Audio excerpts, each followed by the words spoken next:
Happy St. Patrick's Day. Well, let's have a drink on it to the simple average life. And as I'm sure you're aware, this very YouTube channel, Jim Fanning's Tulgey Wood TV, launched a year ago on St. Patrick's Day 2020. So I'd like to thank you all for your support. There's well over 40 videos for you to watch that we've posted over the past year on all kinds of subjects. But since this is our first anniversary, we had to do something very special and something that would hopefully tie in a little bit with St. Patrick's Day. So that's why we're going to talk today about the Happiest Millionaire. No shilly-shallying, no dilly-dallying, let's have a drink on it now. You might recall this comic book from my video about live-action adaptations of Disney movies in comic book form. And we definitely talked about the Happiest Millionaire. But today we're going to focus on those sensational songs by the Sherman Brothers. One very interesting artifact is this paperback book that was published to coincide with the release of the movie in 1967. And we certainly have the cover with the color photo, some wonderful black and white photos.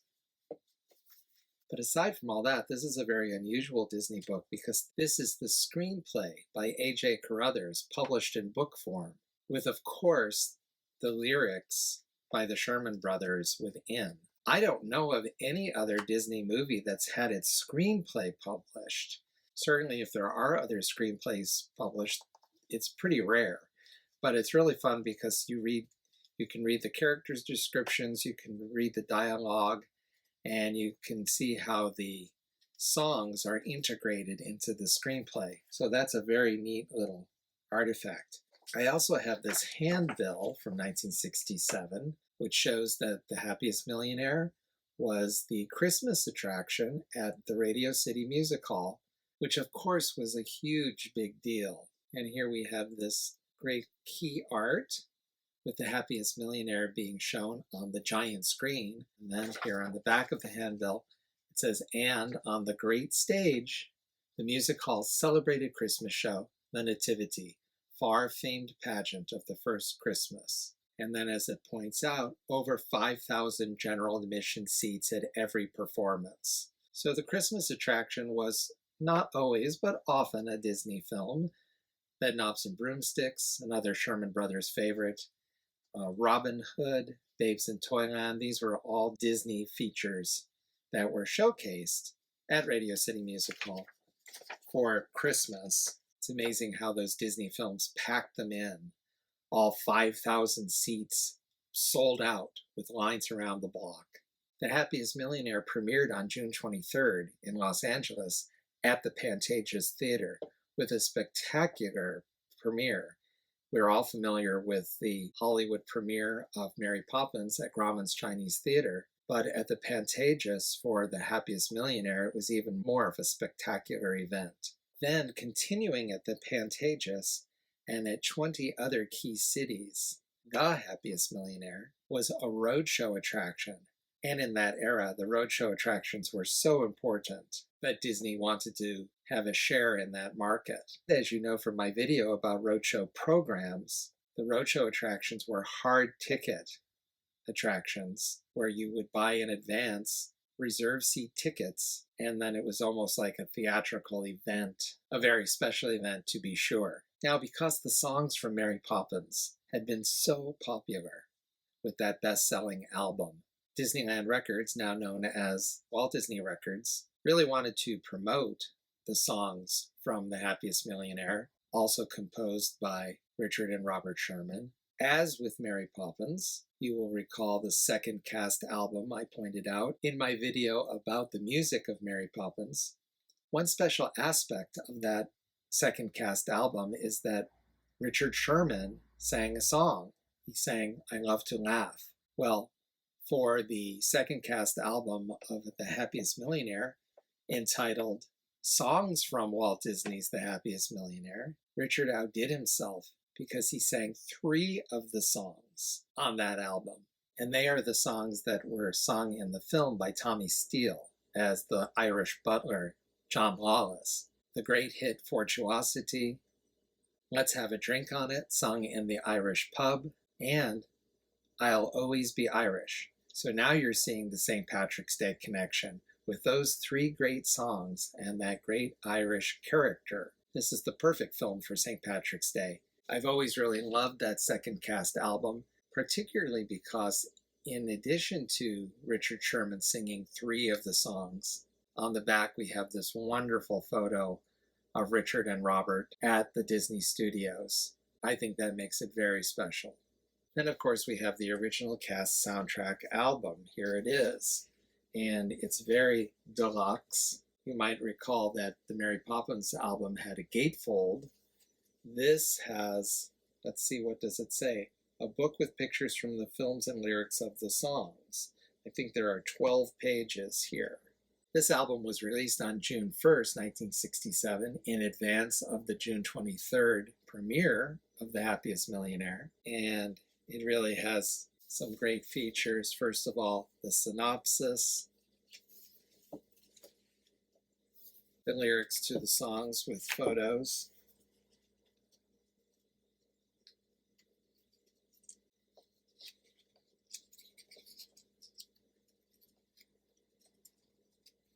and these pages were all needed because the Sherman Brothers wrote 12 songs for The Happiest Millionaire. The Happiest Millionaire is the story of, really, Cordelia Drexel Biddle, who was the daughter of Anthony Drexel Biddle, who is the happiest millionaire. It's a true story. It was first a book written by Cordy, along with author Crowd Crichton, reminiscing about her Philadelphia father, and then it was transformed into a Broadway comedy called The Happiest Millionaire, also written by Kyle Crichton, and Walt Disney bought the rights to that stage play in the early 1960s, intending it to be a vehicle for Haley Mills, because it was not envisioned as a musical at that time. And Haley, of course, was to play Cordy. But with the great success of Mary Poppins, Walt started to envision The Happiest Millionaire as a musical, and the Sherman Brothers then collaborated with A.J. Carruthers, who had already written the screenplay, transforming it into a musical. Filming started in May of 1966, and then here at the end of the book, we have this priceless photograph of Walt Disney himself with the really great cast of The Happiest Millionaire. Now, I said there were 12 songs, but there are basically 11 on this album. The reason for that is one of them was cut, one of the best ones, unfortunately. It Won't Be Long Till Christmas. When this album was released as a CD, fully restored in 2002, that song was included as a single version, but not sung as was originally filmed by Greer Garson. So unfortunately, Greer Garson does not appear on this album. But if you see the DVD version of The Happiest Millionaire, you can see Greer and Fred MacMurray sing that beautiful song because it was restored to the film when it was shown on the Disney Channel in 1984. So we have that wonderful performance, and it's Greer Garson's one musical moment in the film. So I think it's very important. And again, such a wonderful song. Inside, we have this great envelope or inner sleeve promoting Vista Records. Vista, renowned for records of distinction, including original cast soundtrack albums like The Happiest Millionaire. We also, of course, have Mary Poppins, original cast soundtrack album, one of the all-time best-selling LPs in the world. Absolutely true. And then at the bottom, other Vista records for every family's home record library, including Great Moments with Mr. Lincoln, Grand Canyon Suite, Walt Disney's Snow White as conducted by Camarata, and of course the famous Fantasia, the 3-record set. I really love these inner sleeves. It's so classy and so beautifully promotes the Vista label, which was Disneyland Records' prestige label. And unfortunately, with so many of these little extras, it was done away with, so that by, say, the release of Bedknobs and Broomsticks in 1971, it was just a blank white inner sleeve, and I think that's too bad. This is not only promotional, it's great showmanship. It's part of the experience that makes this album a special event. The original cast soundtrack album was issued in two versions, mono, which is this, and stereo. Unlike, say, with Mary Poppins, where the only difference was the number, of course, and then it would say mono or stereo. There was actually a difference in the design, because you can see the mono here, it has this kind of classy, the Happiest Millionaire font, which looks like a beautiful engraved invitation, doesn't it? Fancy. And that's on the back as well. But for the stereo version, it had the more lively logo that's seen here, and also Fred MacMurray as the Happiest Millionaire up here. So you could tell at a glance the difference between the mono and the stereo versions. And it's interesting because in the art, Tommy Steele, who was sort of the Julie Andrews of this movie, because he had been on Broadway, he was a smash hit in Half a Sixpence. He was really sensational and created a sensation. So his casting, it's kind of been forgotten now, but we can't gloss over the fact that it was quite the coup that he was cast in this musical film. This was his first Hollywood film. So he's really emphasized here. He's not really the star, because Fred MacMurray is the star, but sort of the central character and the central musical character with his three Irish songs. Then the romantic leads, Leslie Ann Warren and John Davidson, who were introduced in this film by Walt Disney. But we do have Fred MacMurray, because here he is boxing, here he is singing. He's there twice. And then on the stereo version, he's up here again. He's on the cover of the stereo album 3 times. So I guess he couldn't complain too much, because Tommy Steele's only there once. I do think that it's unfortunate that Tommy Steele has been forgotten a little bit. Certainly people know him from this film, from Finian's Rainbow, and then the film version of Half a Sixpence. But he had an incredible career before coming to the U.S. And now a word about this key art, which we see both on the album and in this handbill. If you look online, and of course we all know how infallible the internet is, you will see this art attributed to Paul Wenzel often. Now, Paul Wenzel, of course, is well known for his wonderful Disney posters and his wonderful Disney art. And of course, he did this most famous art for the Mary Poppins poster and here on the LP. But to take absolutely nothing away from the great Paul Wenzel, he wasn't the only artist doing this kind of art. And this art was created by a very prolific illustrator, Reynold Brown. And he created tons of posters for many non-Disney films, including everything from Ben-Hur to Bells Are Ringing to the very Disney-like Flipper. In addition to The Happiest Millionaire, Reynold Brown created art for such Disney films as Third Man on the Mountain, and, very appropriate for our St. Patrick's Day celebration, Darby O'Gill and the Little People. And I think you can see that his style is different from Paul Wenzel's usually is. Paul's art, although it can be very sketchy, here in Julie Andrews' hair, and also on Dick Van Dyke's straw hat. But look how tight the painting is of their faces. That was more the Paul Wenzel style. This is very sketchy. And now we come to the third, yes, the third LP that was issued for the Walt Disney extravaganza that is The Happiest Millionaire. And to me, the fact that there were 3 LPs, that's one more than Mary Poppins 2, it really shows that this was a very special film, something that was really being promoted by Disney. And that is Camarata conducts Walt Disney's The Happiest Millionaire with the Mike Sammes Singers. This was sort of an easy listening experience, kind of like the Living Voices. And by the way, the Living Voices did their own LP album of the Happiest Millionaire songs. So there's the Mike Sammes Singers singing as a choral effect, the Sherman Brothers songs with these wonderful arrangements by Camarata. Also, this was one of the FantaSound releases. FantaSound, of course, was the stereo-like sound system devised in the late 1930s, early 1940s, designed for Fantasia.